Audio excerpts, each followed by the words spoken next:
Jeffrey Shapiro at Dana-Farber Cancer Institute right here, conducting research in preclinical drug target validation. Since 2008, he has been a project manager specialist here at Dana-Farber. He has managed a number of high-profile phase 1 and phase 2 oncology projects in a variety of stages from genomic profiling and genotyping, and has conducted routine trial management to FDA approval. Some of these projects involve ALK, ROS, and MET inhibitors, CDK4/6 inhibitors, and PARP inhibitors, covering different cancers such as lung, breast, and ovarian cancer.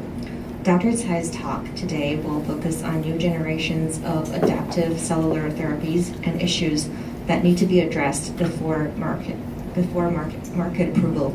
Without further ado, let's welcome Dr. Tsai.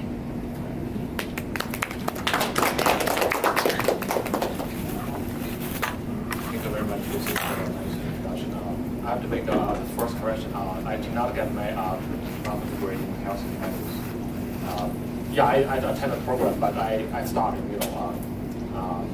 I got my medical degree in China and practiced for a few years. And then I got my master's degree in human immunology, also from CSR. So this is why I want to talk about this topic.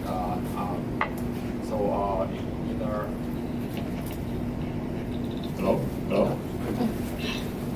In the phase 1 office, we also have some tumor immunotherapy project, but I will not talk about that part because that's still ongoing study. So my first my project in China is related to the first generation of immunotherapy. So I pay attention to the development and for many years under precision medicine series. I think this is my fourth or fifth talk. So today I'm going to focus on there are some new development and also particularly from a regulatory perspective.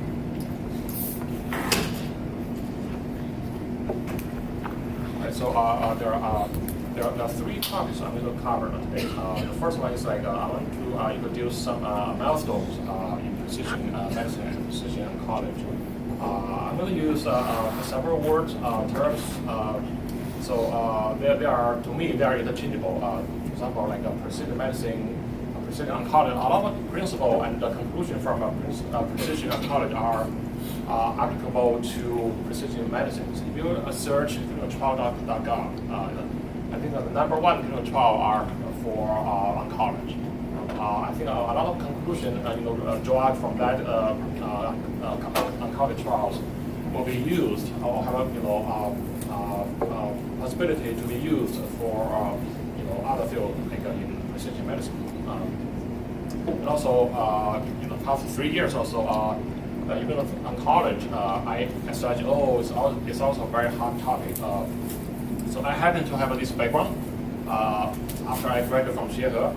So also I'm very lucky to have a first-hand experience with Dr. Ho Li when we had joined a meeting over here in the Harvard. At that time, he did the first phase 3 clinical trial for CTLA-4, which is the prototype of a checkpoint inhibitor studies. This is the first thing I want to talk about. And then I'm going to introduce some concepts and principles about adaptive cellular immunotherapy. So the term for cellular immunotherapy is a little confusing. There are several terms. Some people say it's like a cellular immunotherapy. Some other say it's ACT, and then in China it's called 生物治疗. I would say the name is not important. The important thing is the how to get the right T cells with the right efficiency, and then apply those T cells to the patient. So that's the key. So the last part I'm going to cover one case study that just got like a so-called breakthrough designation from FDA. So that to me, that's the one that is the closest like a clinical trial that will be approved by FDA. So I'm not talking about the CAR T. CAR T is like it's different. It's focused on the leukemia lymphoma. So that's different. I'm going to talk about the TCR-T for solid tumors. So sorry about the Chinese word in this slide. I gave this several talks to our Chinese therapeutic surgeon, I think 2 weeks ago. So I don't have a chance to remember some of the Chinese word. So it is a long list of these like milestones. It's like it's about the human genomic project and also the precision medicines. So there are several things I highlighted with the red letters. You can see the first thing I want to tell you is like for immunotherapy, particularly for cellular immunotherapy, it's like the first clinical report response is from a study where a patient with some melanoma given interleukin 2, and then they began to see their clinical response. At that time, it's very hot. And then, so I think the pioneer in this field is like Dr. Steven Rosenberg at NCI. So I remember my graduate study in Chicago, the first paper I read is from his lab. He's close to 90 years old right now, but still very active. He finished his residency training at Brigham Women. So he's like somehow, to me, he's a very good example to show that if you enjoy to something, your like career, window is very long. You just keep doing, and then so another event that's very important for this like ACT is like so-called like the next generation sequencing.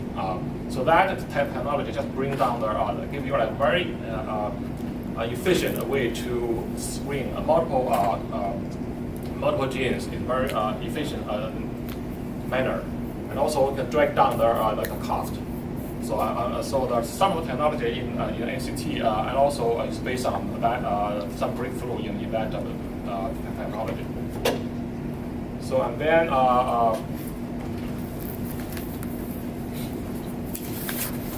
there's like about 3 or 4 years ago, there's like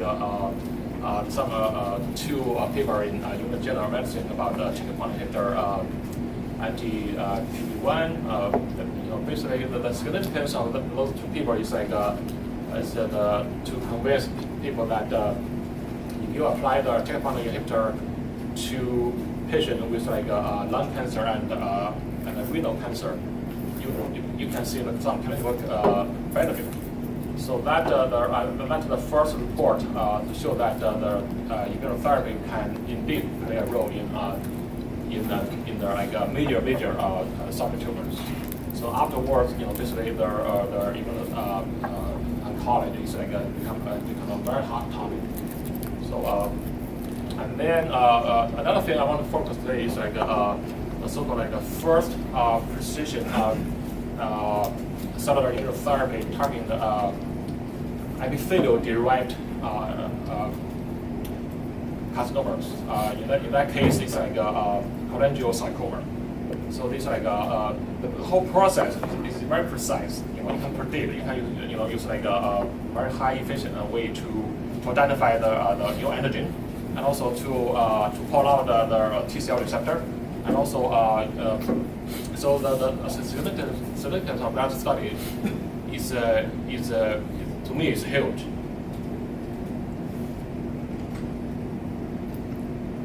So you can see there. Another thing I want to tell you is like the cost for the human genomic report. The cost for sequencing the whole genome is like it's just it's coming down. From like 27 $2.7 billion to like close to $1,000. So the company just have a China branch in Hangzhou. The founder of that company is going to come here at the end of this month to give a talk, to give like a introduction to our investigational fund open ceremony. All right, so these are the two case studies I presented before. I'll briefly show you what I was talking about before. It's like one case of study is like EGFR inhibitor. The second one is ALK inhibitors. So I think Harvard is very important in playing a role in these the first two examples of these precision medicines. So so if you have interesting, we can talk about that after today's talk. All right, and then this slide just show you some key player in the oncology. So basically, you can say so we have tumor cells which express like MHC, which prevent the antigen, and then you have T cells which have a TCR on the surface, which recognize the antigen in the context of MHC. So and then T cell sometimes express PD-1, but PD-1 is not like always there. When the T cell get activated, the PD-1 level is up. So I think the function of PD-1 is to prevent the overactive process. So and then there's another player. When the T cell get activated, it releases interferon gamma. So this interferon gamma act on the T cell and then drive the expression of the ligand of PD-1. It's called PDR1, PD-1 ligand 1. So I think this like a loop is very important in understanding how people design the checkpoint inhibitor clinical trials. There's also many other players, so that control or interfere with this whole process. This is why although we can see a lot about clinical response, but there are sometimes the response cannot be predicted in a precise way. So there are several points I'm going to talk about again in the next few slides. So one thing is people use this engineered fragment of this part on MHC associated with peptide antigen to detect the existence of this antigen-specific T cells. So this is called tetramer, engineering proteins, fusion proteins. And also, we can say the whole tumor immunotherapy is to identify the right tumor-specific antigen, and also identify the specific TCRs or T cells. So, all right. I think that's it.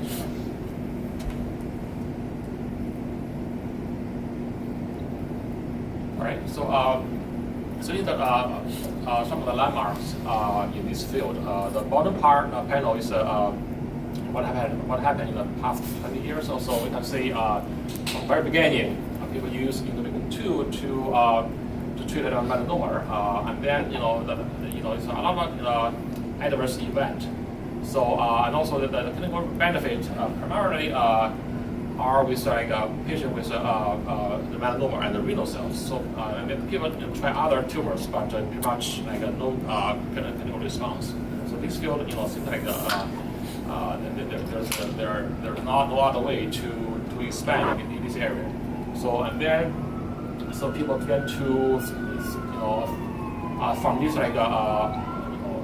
cell activation cytokine, and then they began to test whether the checkpoint inhibition can manipulate the T cell functions, and they began to see some benefit. And then there in 2011, the first checkpoint inhibitor, ipilimumab, was approved, which is based on the phase 3 study led by Steve Hody over here. So at almost the same year, there are two. There's one great report about the CAR T success. Carl June is the lead author, So since that two breakthrough, you can see people began to test the checkpoint in some other cancers, began to show the benefit in lung cancer and renal cancer. And then in year 2014, the first PD-1 antibody was approved, and then now the whole field can explode. So you can see all kind of tests, all kind of competition in the clinical trial under clinical trial umbrella.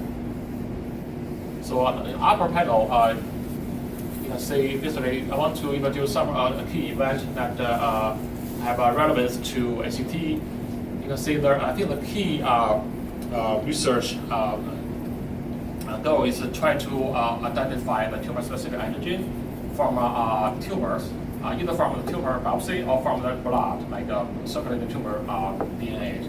Or another goal is to identify the right T cells which carry the TCR that can recognize the tumor-specific antigen.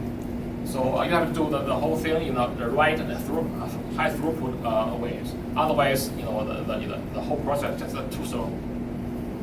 All right. So when I was taking my graduate study in China, this is something we did before, and then in the past 20 years, so there are several breakthrough devices that I already mentioned, so next generation sequencing. So now, people can collect one blood of the tumors, the cells from the patient, and then you can do like a circulating tumor DNA to identify the new antigen, and which is a very hot topic last month in China. You attended a CISCO meeting, and also from same blood, tumoral blood, you can isolate the T cells. You can also enrich, isolate the right T cells which can recognize the tumor antigens. So I have a few slides next to introduce that. And also there are also the cell culture and cell sorting technology is also sufficient enough to drive the whole process. So and then there are also mentioned this before. This is Dr. Rosenberg's study to show that he can use the whole set of technology to show that by doing by using this technology, he can identify the right T cells to recognize the right antigen from their epithelial-derived carcinomas. So basically, he can also show the clinical response. So and then later on, early this year, he just improved some other method to further improve their efficacy to identify the right T cells.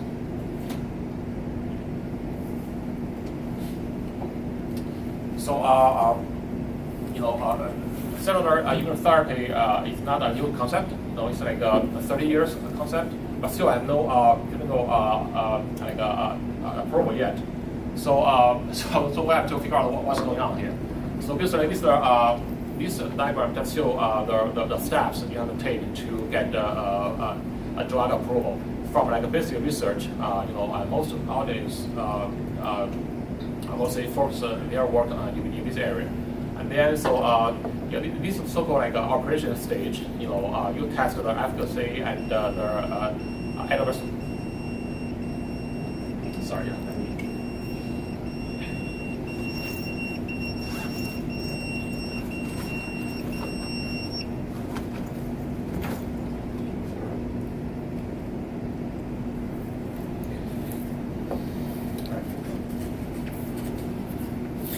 All right. So for this operation stage, you test the efficacy and the adverse event toxic toxicity in animal and cell lines, and then you get FDA approval to move to phase 1.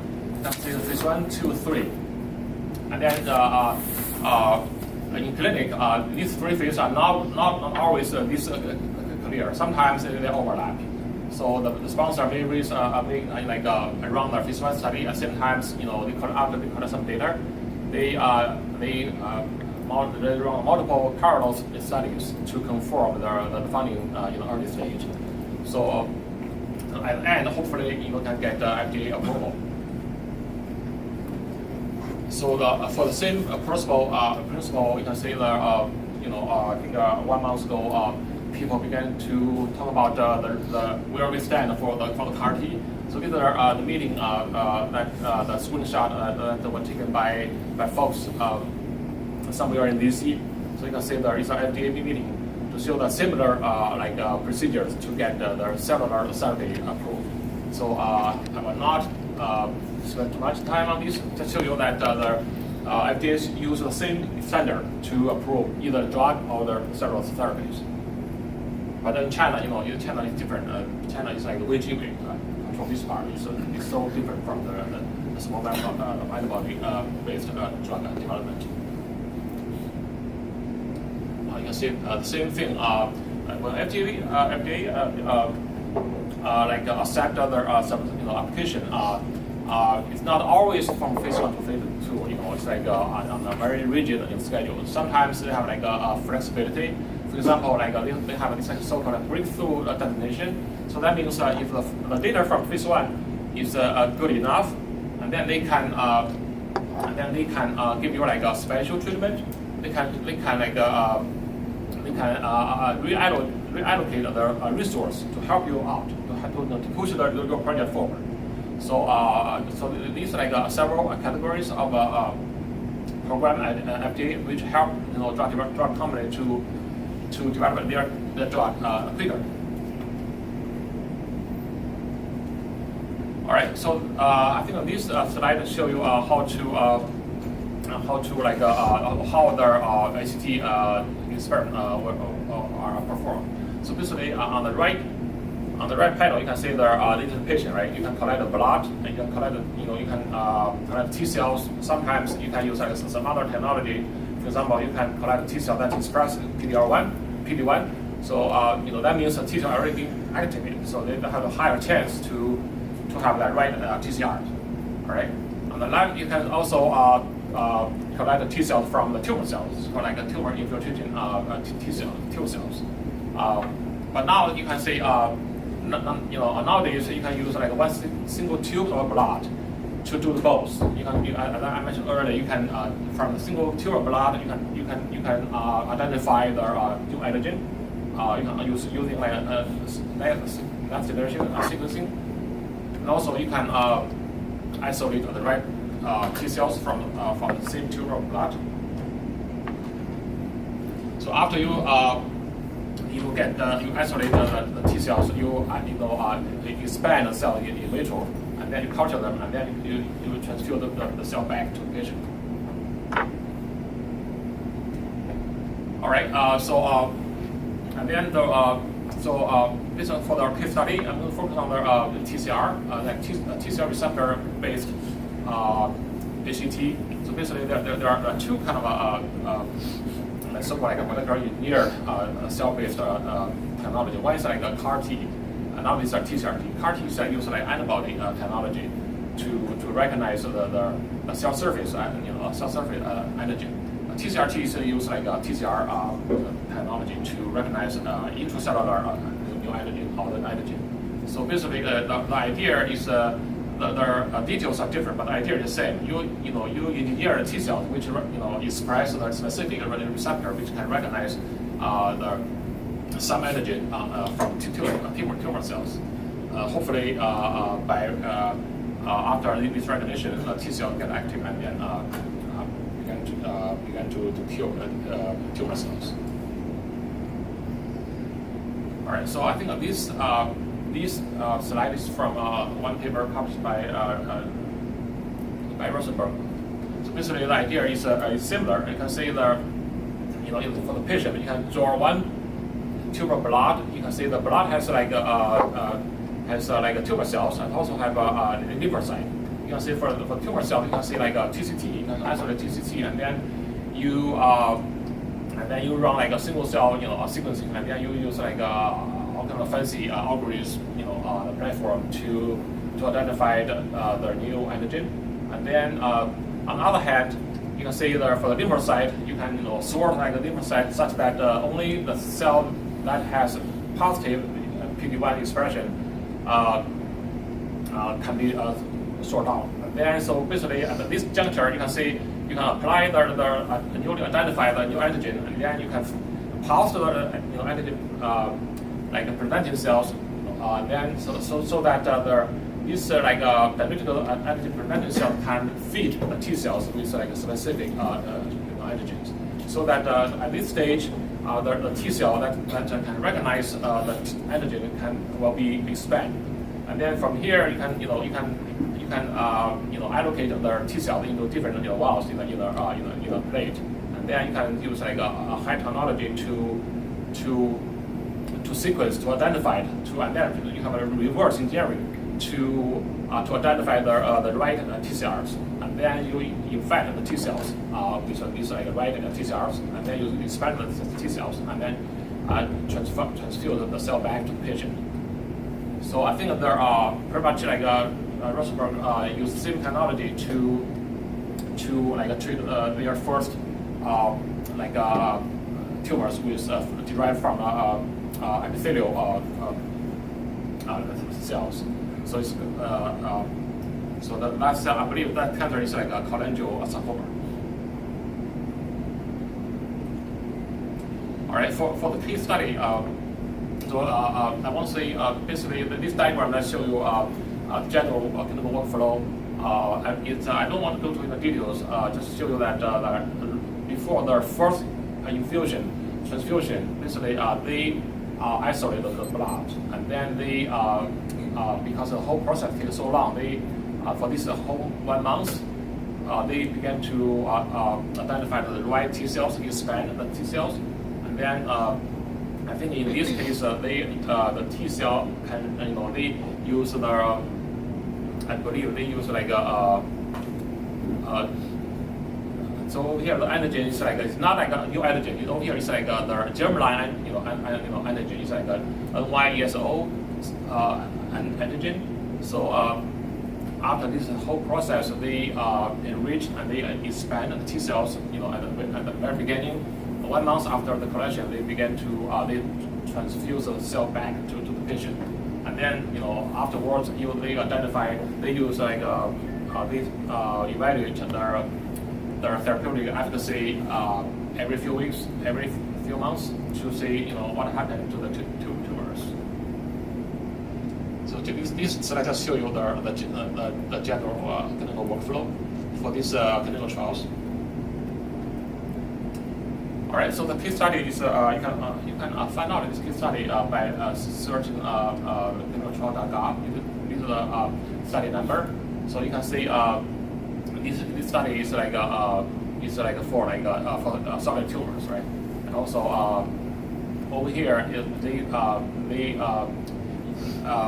see the region they use to treat the patient not for their just for their ICT. It also they use like chemotherapy.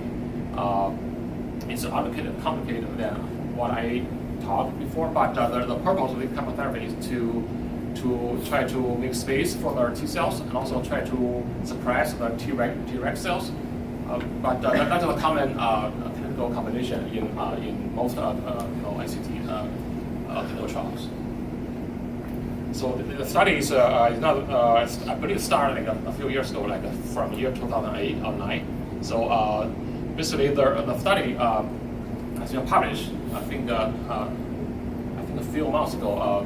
So this is a summary of the study. So there are 18 subjects. You can see these are, the left part is like a demographic. It shows the patient age, the gender, and also the tumor site. And also you can see the previous the systematic treatment or the surgical treatment. And then so the right panel is it's like the so-called like a T cell profiling to see before and after treatment what happened to the T cells. You can see I will say the major part of this experiment is to try to use the so-called titer technology to identify how many specific antigen-specific T cells, either CD8 or CD4 positive T cells, are in the blood. So basically, you can see this is a percentage. This is